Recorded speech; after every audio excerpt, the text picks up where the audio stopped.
You might have learned through your trauma that it's your job to take care of everyone and hold everyone together, right?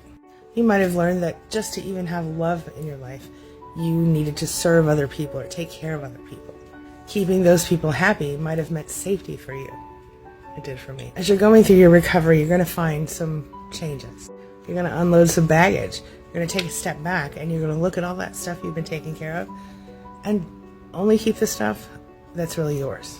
You're going to have to let some stuff go, and you're going to have to let yourself feel free to do so. Release yourself from issues that don't belong to you and from trouble that doesn't belong to you. It's finally time for you to create your own space so that you can be happy. Are you with me? There's a point during the involvement with the narcissist where you go so deep into your own head that you sort of see the world a little differently than everyone else. It's that feeling you get when you're so oppressed in your relationship that most of your dialogue becomes internal. You don't really talk to very many people about much of anything at all. And you start to see through it all. And everyone around you, they kind of seem a little bit artificial. When you look at people who aren't being actively manipulated and controlled by a narcissist, well, their life problems, they might seem almost unreal to you. Because you're so deep in your head that you almost can't find your empathy anymore. You might have even forgotten how to talk about yourself or your interests. And it might be so significant that you actually don't even know what your interests are. This is when you know for sure that the narcissist's manipulation and control have shut you down, silenced you completely. You only speak as much as absolutely necessary. And rarely, if ever, does your conversation really even involve yourself at all, at least not on an intimate, personal level. You sit there trying to look okay on the outside. You act like nothing is wrong, because that's what the narcissist wants you to do, and that's the only way you know how to get through it. You pretend that your life is okay. You feel like a little bit of a fraud as you sort of still try to project that image of that life you wish you had to the outside world, rather than the private HE double hockey sticks you're actually living in. Meanwhile, you live with constant threats of abandonment, either physically or emotionally. The narcissist threatens to leave you on a consistent basis. Or they threaten they're going to stop loving you. Or they say that if you keep doing or not doing whatever it is that they're complaining about, well, then they'll just stop caring about you entirely. Or they just tell you, go ahead and move out if you want. Go live a separate life. See if I care. But at that point, you're so incredibly entrenched that there's not a whole lot you can do. Might find yourself feeling emotionally drained, exhausted, and pretty much numb at this point. And I mean, who could blame you? But you find yourself asking, how did I get here? You might have previously been warm, friendly, even extroverted in some cases. But after being in a toxic relationship with a narcissist, you find that you're nowhere near the person you used to be. And then you wonder, is it really possible that the narcissist has changed me so much? What led to my losing myself and becoming a shell of who I used to be? Quick PSA. Someone in your life tells you that they love you, but then they also hurt you. That's called abuse. Well, let's talk about that. First, narcissists make effective communication nearly impossible. As important as communication is in any relationship, when we've dealt with narcissists, when we've been involved with narcissists in relationships, even the most skilled communicators can feel helpless and handicapped when it comes to being understood. I mean, I literally communicate for a living.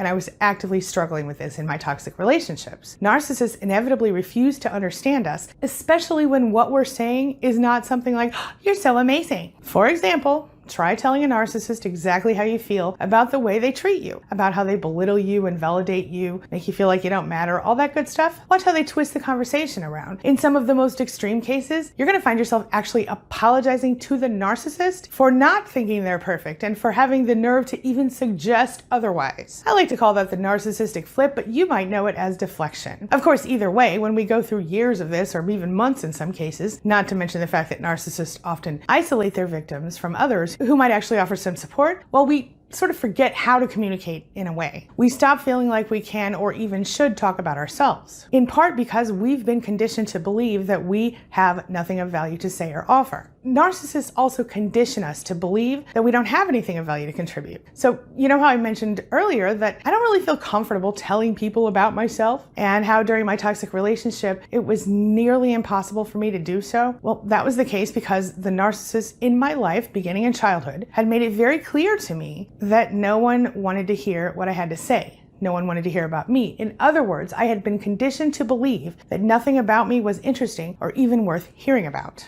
Now, this situation is very common for survivors of narcissistic abuse. We believe we're not good enough and that no one really wants to hear what we have to say anyway. So when we do speak up, we tend to keep it short and to the point, at least when it relates to ourselves and our own opinions or beliefs, if we say anything at all. Next up, narcissistic abuse leads to mental health issues. See, when we go through narcissistic abuse, we might find ourselves dealing with depression, we might develop other issues, various compulsive behaviors, maybe an eating disorder, substance abuse problem, anxiety, etc., because sometimes we sort of try to self-medicate to deal with our issues. We could have flashbacks or panic attacks, and we will most definitely deal with a whole bunch of self-doubt. Some of us might even experience suicidal thoughts. And in the worst cases, some people find themselves seeking or even carrying out the abuse they experienced as a child. Now, on the flip side of that, you might go so far in the other direction that you're a different kind of unhealthy. For example, an abused child who grows up to be a doormat parent, as in allowing your kids to become spoiled and run the show. But it's such a fine line, isn't it? Narcissists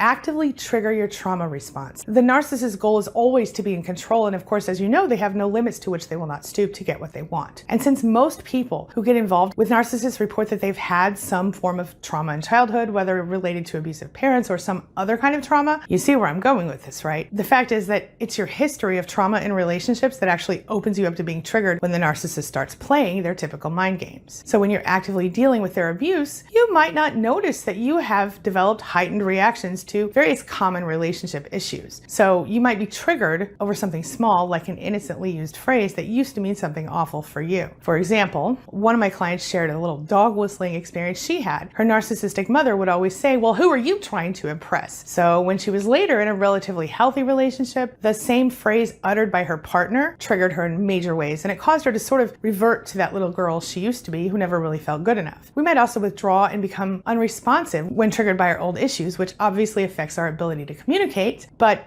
we also almost always feel an aversion to conflict. This leads us to have an ability to sort of talk through our issues, especially when we feel judged by the person we're communicating with, or we feel like they're not on our side. And this is where we get to my next point: narcissists foster self-doubt. See, narcissists have a way of digging deep to find the most painful issues you have, and then they poke at them. This is only part of the reason that most of us end up living with lingering doubt about how people in our lives feel about us. It's also part of the reason that many of us end up doubting people's authenticity around us, especially when the narcissists in our lives include romantic partners in the past. And thanks to the fact that many of us have never felt loved unconditionally by our parents or anyone else, we often find ourselves having a hard time accepting any love at all. We're suspicious of people who even try to offer it to us, and we pretty much need repeated reassurance of the fact that someone cares about us. This, of course, also pushes people away from us and isolates us even further, which makes it a lot harder to even talk about yourself at all without feeling insecure. Life with a narcissist leaves you feeling constantly scattered and confused. This sort of fog that you're living in, it means that you're easier to control and you're easier to manipulate. See, the stress and sort of primal mode that you're in during the depths of the abuse, it makes you feel kind of crazy, and you begin to doubt your perception once the full effect of the gaslighting has kicked in. You might even feel dependent on the narcissist to tell you what you see and think in some cases, and now not only are they controlling your actions, but also your thoughts and feelings. Oh yeah. Next up, narcissists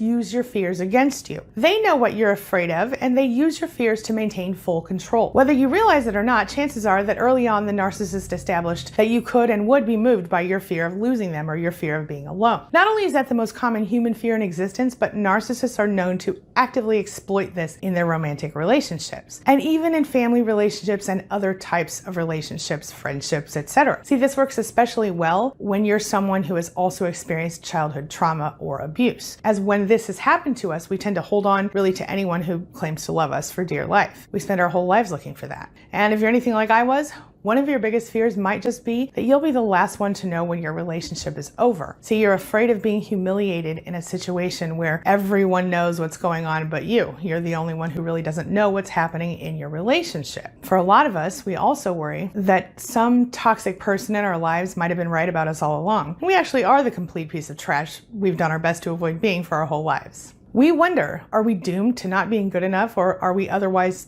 doomed to being deficient forever? Well, this leads us to something that, if we're not careful and if we don't recognize it, it could pretty much keep us stuck forever. We get deeper and deeper into the trauma bond. We become fully enmeshed with the narcissist. They control us through the active infliction of their perception onto us. They teach us, and they make sure that we don't forget, that their needs matter more than our own.